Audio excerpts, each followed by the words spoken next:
What's going on, guys? Pegasus from the Wiseguys. Appreciate you guys tuning in. Make sure you sub. Make sure you hit the bell, guys. I really like this deck. However, it takes a lot of kind of experimenting and a lot of playing old cards, playing new cards, playing cards that you've seen before, never seen before, trying to figure out the best strategy to play the deck. I don't necessarily like the 60 card version. The version that revolves around floodgates, basically giving them the token and then locking them under it with goes in their rivalry. That can work and it can be very, very strong, but I just, you know how that goes, depending on floodgates in metas with Fenrir's and stuff like that, and just so heavy in other people's decks with board breakers. Even if you catch them in game one, you're just probably not going to be able to catch them like that in game two and game three. So this has kind of been the one that's been working for me. As far as a lot of the deck, Heat to the Fire Channeler is literally going to get replaced by Bonfire so fast it'll make your head spin. But this card is very, very good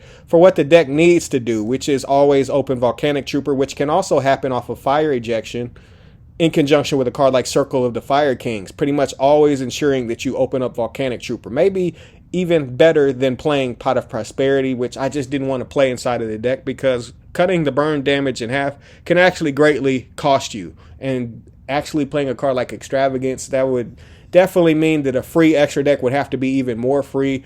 But I just don't want to take the chance of losing an anima. You know, even if you banish 6, you could banish 3 anima and you'd be irritated because you won't be able to combo off. Anyways, guys, this card is very unique in and of itself, and a lot of the awakenings of the other elements, because this literally takes one level 4 that's a fire monster, as well as a face-up spellcaster, which is really, really smooth to do because you play so many level 1s, and those level 1s can turn into anima, which is a spellcaster. Interesting how that works. So the rest of the deck kind of revolves around Emperor. Emperor is the boss monster of the deck, burning them for an awful lot of damage. Usually 1,500 or 2,000, and then that doesn't even take into account being able to set another trap to get another one out of your deck to burn them in a masquerade-like effect with 2 at one time, or also be a Ring of Destruction type effect with emission for half of the damage, which if you have a fire art and this, that means within a 45, 50, I want to say, range, they're going to die. So it's probably the way that you want to play this deck, and it's the proper way to play it as well. I definitely feel like cards like Mourner definitely need to be considered and looked at. But Mourner kind of only really worked with a card like Blaze Accelerator Reload, the trap card, which is a very, very powerful card, but it's just so slow. It loses hard to a lot of the meta-relevant cards like Ash Blossom, like Cyclone, and just people just always know how to play around it. And honestly, a lot of these decks float anyway, so I kind of moved away from that and kind of went for the FDK, and it's kind of been working a little bit. The rest of these cards, guys, are just kind of meta-relevant stuff that you would maybe want to think about playing, and Goes and Match is definitely one of those as well.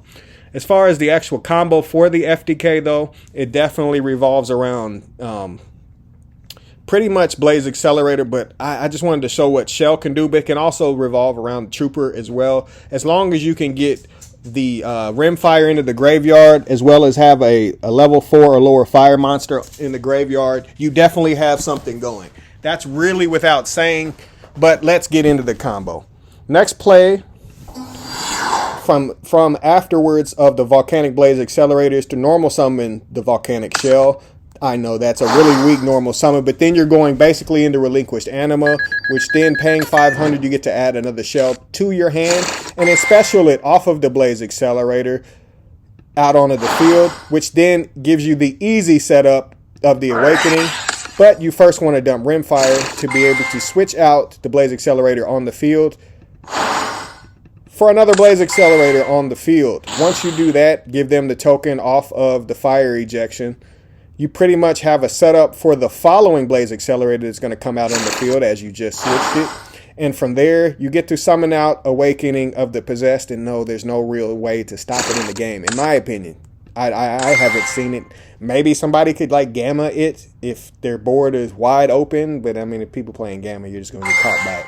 Anyways, because they have a monster on the side of the field, and because you summon it, you pretty much get to burn them for damage. That's for at least 1,000, and you're going to pay 500 again to add the third shell. And because you control a new reload, Volcanic Blaze Accelerator, you pretty much get to special summon it out on the field. you're not locked into that. And then from there, you're linking into Sunlight Wolf, and then after the Sunlight Wolf, being able to search the fire art because you sent the Awakening to the graveyard is the easy setup. And then from there, dumping the Rimfire. And very key to note, if this card is sent to the graveyard, you can activate one of these effects, but you can only use each effect of Volcanic Rimfire once per turn. So you can actually use the other effect as well, which I'm going to do here, which is to banish, to get the big homie into the graveyard.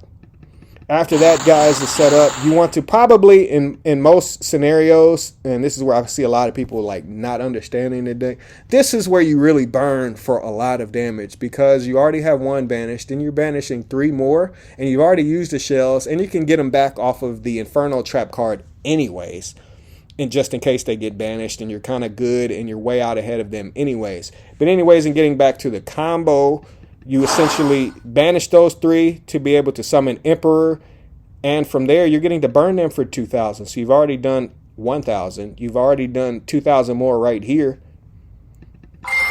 Essentially getting to set another trap card and set the fire art and be able to do it's just an overwhelming amount of damage. This is pretty much how the FDK looks.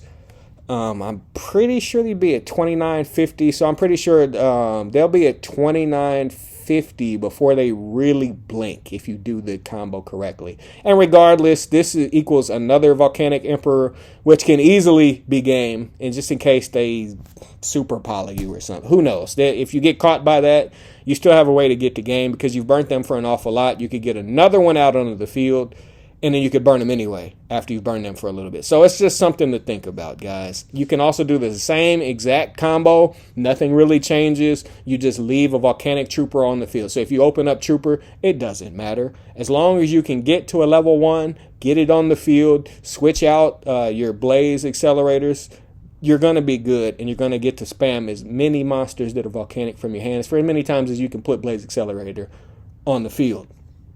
As far as getting back into the some of the ideas, I kind of wanted to talk about Runick. Like, Runick is possible, but there's just way better versions of Runick. But this one is really, really cool. Just because you can dump Whispering, you can dump Merly, which I find hilarious. You can also dump you can just feel free to mess around with the combos. You can go directly into overlaying. You can have like scatter shots left over to be able to overlay in the gigantic sprites. You can spam it out on the field and then kick the scatter shot back in your hand. There's just a lot of different plays that you can do.